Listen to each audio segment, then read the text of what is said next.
आज का प्रश्न है भगवान बुद्ध से रिलेटेड। भगवान बुद्ध की जीवन एवं शिक्षाओं पर प्रकाश डालें और बौद्ध धर्म की दर्शन या उपदेशों के प्रकाश डालें। मतलब बौद्ध धर्म से संबंधित जो भी चीज़ें आएगी बस सबकी चर्चा कर लेंगे।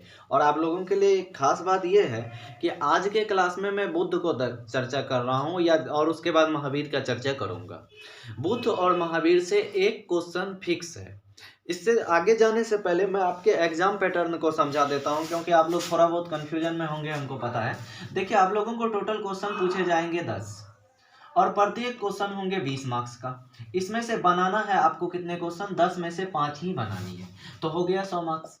तो 10 क्वेश्चन पूछे जाएंगे और बनानी कितनी है? 5 बनानी है। और ये कोई भी साधारण शब्द में अगर आप आसानी से पढ़ के भी जाएंगे तो करके आ जाएंगे, कोई दिक्कत नहीं है, आराम से किया जा सकता है। एक क्वेश्चन को 3 से 4 पेज में, मतलब 2 पन्ना में लिखना है और लिख सकते हैं आप। अब इतने सक्षम हो गए होंगे। तो स्टार्ट करते हैं आंसर को। तो थोड़ा सा अगर बौद्ध दर्शन पूछे या गौतम बुद्ध पूछे, स्टार्ट कीजिएगा भगवान बुद्ध के जन्म से लेकर, ज्यादा आसान रहेगा। लिखिएगा भगवान बुद्ध का जो जन्म है 563 BC में कहाँ हुआ था? इनका जन्म लुम्बिनी में हुआ था। लुम्बिनी नेपाल में पड़ता है ये जगह, लुम्बिनी में हुआ था। इनके माता पिता का नाम आपको लिखना है या नहीं लिखना, सब्जेक्टिव है, मत रटिए, ठीक है। 563 BC में लुम्बिनी में हुआ और ये 80 साल की आयु तक जिए। और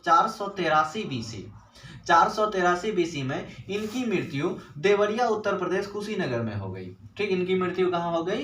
कुशीनगर, देवरिया उत्तर प्रदेश में हो गई। ठीक, अब देखिए गौतम बुद्ध बचपन से ही एक कोमल हृदय वाले थे। क्या बता रहे हैं? गौतम बुद्ध की विशेषता, बचपन से ही कोमल हृदय वाले व्यक्ति थे। इन्हें दूसरों की दुख नहीं देखी जाती थी और वे हमेशा दूसरों की सहायता करने के लिए, पीड़ित लोगों को, परेशान लोगों की सहायता करने की प्रवृत्ति रखते थे।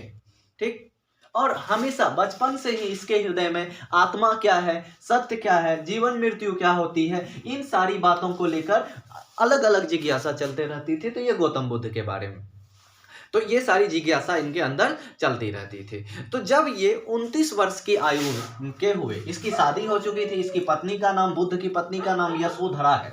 तो इसकी शादी हो चुकी थी। तो इसकी जो पत्नी है, इनकी नाम है यशोधरा और इनका एक पुत्र भी था जिनका नाम था राहुल। 29 साल की आयु में ये जब बाहर निकले एक दिन, तो उन्होंने कुछ चीजें देखी। पहली चीजें देखी, एक वृद्ध व्यक्ति। मैं जितनी बातें बोल रहा हूं ना, ये कहानी जो सुना रहा हूं, कैसे ऐसे कोमल हृदय वाले थे, दूसरों के दुख नहीं देख पाते थे, दूसरों की मदद करने का प्रयास करते थे, इनका जन्म यहाँ हुआ, ये सारी कहानी लिखनी है आपको। याद रखिएगा, कहानियां ही लिखनी होती है सब्जेक्टिव में। ठीक, तो इनका जो है 29 वर्ष की आयु में जब ये घूमने के लिए एक दिन बाहर निकले, तो इन्होंने सबसे प्रथम देखा एक वृद्ध व्यक्ति। क्या देखा? एक वृद्ध व्यक्ति। ठीक, और उसके बाद कुछ दूरी जाने पर इन्होंने देखा एक बीमार व्यक्ति जो कि खांस रहा था और परेशान था बीमारी से। और कुछ जो दूरी जाने पर इन्होंने वृद्ध व्यक्ति देखी, बीमार व्यक्ति देखी, एक शव देखा।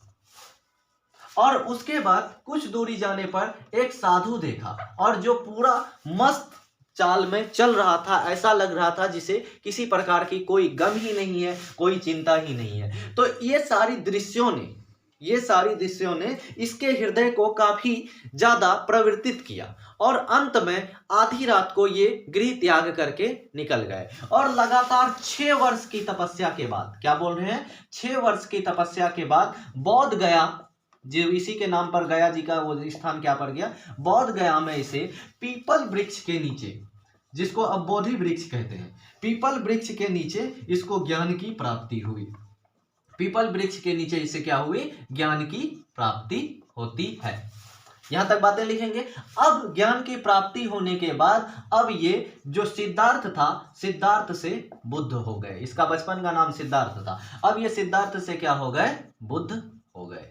तो ये इतनी सारी इसकी बातें हैं। जन्म 563 BC, 80 साल जिए, 483 BC। अगर ईस्वी याद ना हो तो चलेगा। 6वीं शताब्दी में जन्म, 5वीं शताब्दी में मरा, 80 साल के हृदय के बाद। और काफी कोमल हृदय वाले, पत्नी यशोधरा, एक पुत्र भी 29 साल की आयु में। एक सारी दृश्य, इन सारे दृश्यों के बाद ये एक पेज की सारी कंटेंट हो गई। जब इसे ये बुद्ध बन गया तो बुद्ध ने सबसे पहले चार आर्य सत्य की शिक्षा दी। अब हम लोग आते हैं, इसके जीवन के बारे में बातें हो गई, अब आते हैं इसकी शिक्षा पर। बुद्ध ने चार आर्य सत्य बताया, बड़ी गौर से सुनिएगा। चार आर्य सत्य क्या है? बुद्ध के चार आर्य सत्य मतलब एकदम पक्का वाला सच्चाई। तो बुद्ध के शिक्षाएं निम्नलिखित है, जिसमें आप लिखेंगे बुद्ध के चार आर्य सत्य। कौन कौन से चार आर्य सत्य हैं? पहला इन्होंने कहा संसार दुखमय है। संसार दुखमय है। दुखमय, दुखमय नहीं, दुखमय है। पूरी संसार में दुख ही दुख भरा हुआ है।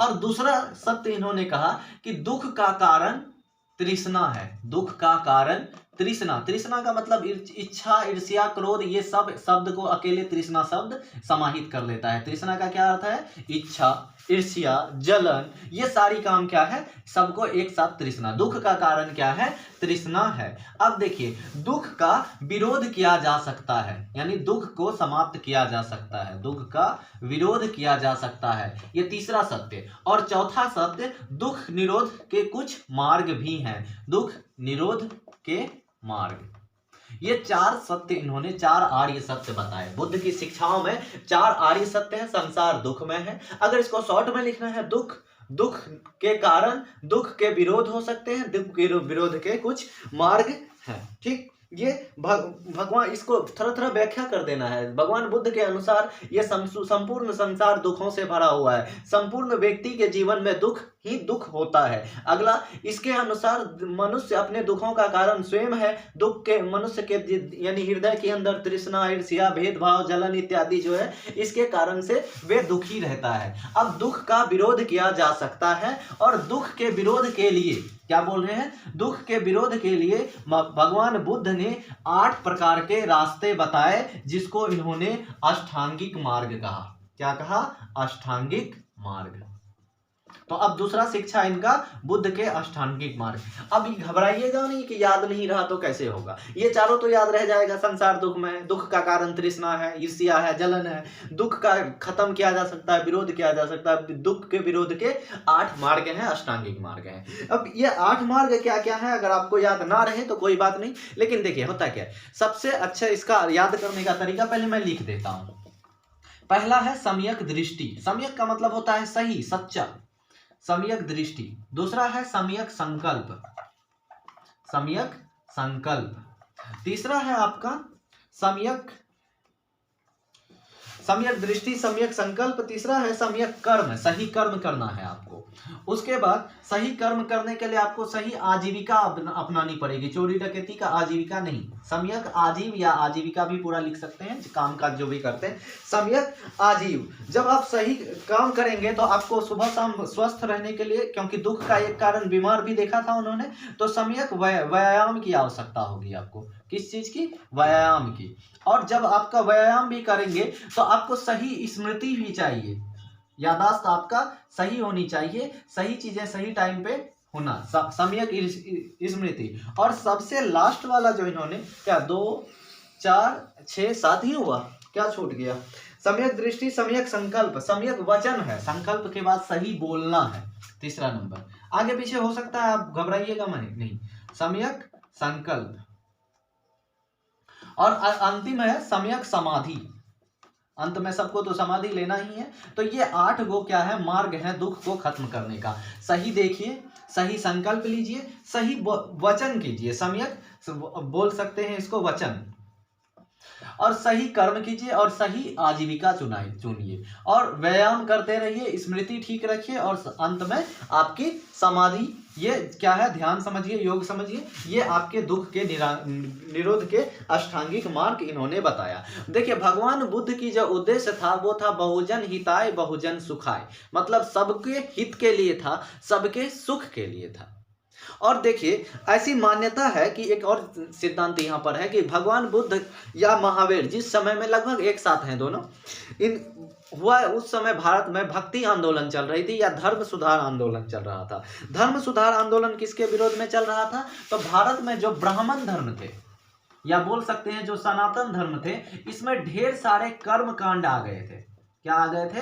कर्म कांड, कुप्रथा, इन सारी चीजों को दूर करने के लिए एक नई धार्मिक आंदोलन चली। उसी धार्मिक आंदोलन का भाग क्या है? बौद्ध धर्म और जैन धर्म है, महावीर स्वामी और भगवान बुद्ध का धर्म है। ठीक, तो ये भी एक फैक्ट है कि उस समय जो है धर्म में बहुत सारी बुराइयां आ गई थी, सनातन धर्म या ब्राह्मण धर्म में, जिस वजह से उनके सुधार के लिए एक नए धार्मिक व्यवस्था की शुरुआत हुई, जिसके प्रणेता कौन हुए? भगवान बुद्ध और भगवान महावीर हुए। जिसमें से बौद्ध धर्म की 2 शिक्षाएं आप पढ़े, ये है 4 आर्य सत्य और दूसरा इस दुख को हटाने का अष्टांगिक मार्ग।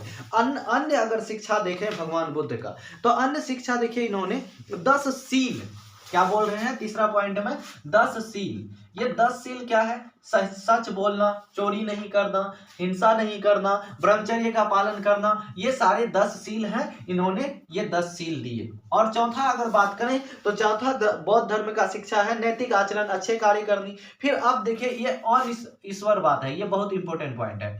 और अनिश्वरवाद यानी ईश्वर नहीं।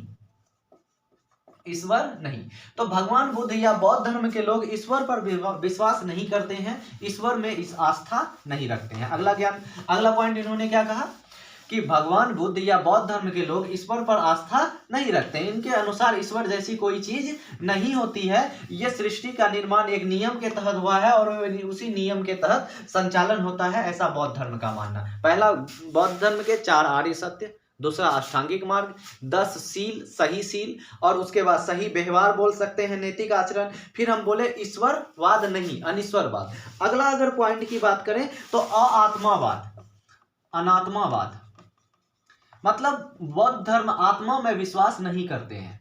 इसका मानना है कि आत्मा जैसी कोई चीज नहीं होती है। बौद्ध धर्म आत्मा में विश्वास नहीं करते हैं। ठीक, और उसके बाद अनात्मावाद, देखिए आत्मा में विश्वास नहीं करते हैं लेकिन पुनर्जन्म पर भरोसा करते हैं।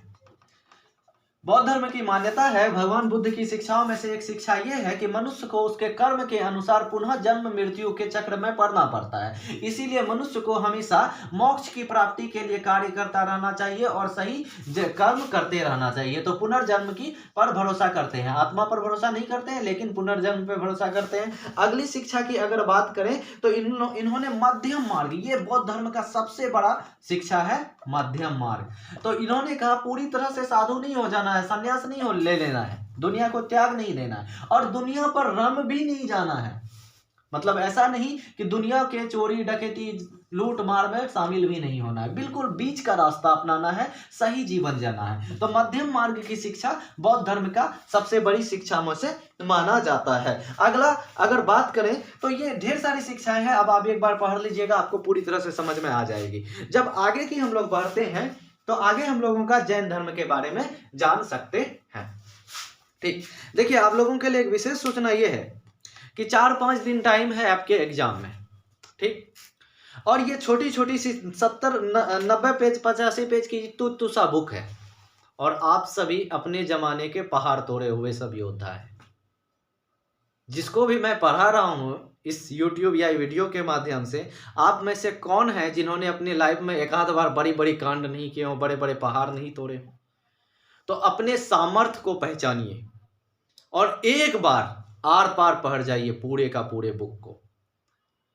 और हम जानते हैं कि आप लोग अपना आलस दिखा रहे हैं, एक बार बैठिएगा ना, आर पार कर जाइएगा। सबको हम पर्सनली जान रहे हैं, सच्चा बोलिए। क्या ये छोटी सी बहुत बड़ी बात है आप लोगों के लिए छोटी सी बुक पढ़ना? सुबह बैठोगे 9 बजे और 11 बजे बोलोगे हो गया सर खत्म।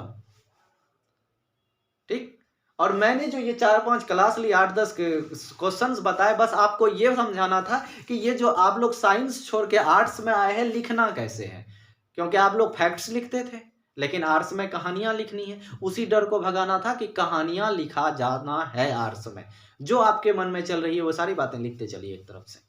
ये है आर्ट्स, लंबे लंबे पेज, और बता ही दिए 10 क्वेश्चन है, 5 लिखना है। तो आप लोगों को ये पहला होमवर्क ये है कि ये पेपर 1 जिसका हिस्ट्री सब्सिडरी हो या जिसका हिस्ट्री ऑप्शनल हो। देखिए सब्सिडरी और ऑप्शनल मतलब ऑनर्स पेपर में फर्क ये है कि जो पेपर 1 है ऑनर्स पेपर का वो सब्सिडरी है, सेम सिलेबस, दूसरे वाले का। अगर मान ले किसी ने हिस्ट्री ऑनर्स पेपर रखी है और किसी दूसरे विद्यार्थी का पॉलिटिकल साइंस ऑनर्स है और हिस्ट्री सब्सिडरी है, तो पेपर 1 जो ऑनर्स पेपर है हिस्ट्री का वो सेम है पॉलिटिकल साइंस वाले का है सब्सिडरी। इसका उल्टा भी ले सकते हैं, जिसका पॉलिटिकल साइंस सब्सिडरी है ऑनर्स वाले का पेपर 1 है, सेम, कोई भी अंतर नहीं है, सिलेबस में वही बुक है।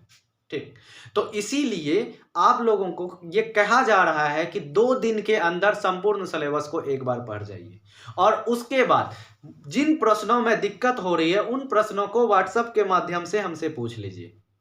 अब मैं सिर्फ उसी प्रश्न का वीडियो बना के डालूंगा और कल से परसों तक 2 ही वीडियो में मैं जितना कवर पर कर सकूंगा आपको उतना ही करूंगा। ऐसा नहीं कि मैं कर नहीं सकता, लेकिन मैं करूंगा नहीं, क्योंकि आप लोग हो जाएंगे आलसी। ठीक, इसीलिए अपनी सामर्थ्य को पहचानिए, ताकत को पहचानिए और अभी याद कीजिए कि आप क्या कर सकते हैं। फिजिक्स और केमिस्ट्री के मोटे मोटे बस्ते संभाल लिए हैं और ये 90 पेज का, हमको तो देख के हंसी आ रहा है कि हमको मदद करना पड़ रहा है। गजब हाल है भाई। ठीक, तो इसीलिए कल शाम तक कंप्लीट कीजिए पेपर 1 को और परसों शाम तक पेपर 2 को। एक बार बैठिए, 8 बार पढ़ जाइए। ठीक, उसके बाद जिन प्रश्न में दिक्कत हो रहा है वही 2-3 प्रश्न में दिक्कत आएगी, उसी का वीडियो मैं बनाऊंगा और आप हमको पूछिए कि ये प्रश्न में ही दिक्कत है सर। ठीक, मिलते हैं। ताकत पहचानिए अपनी।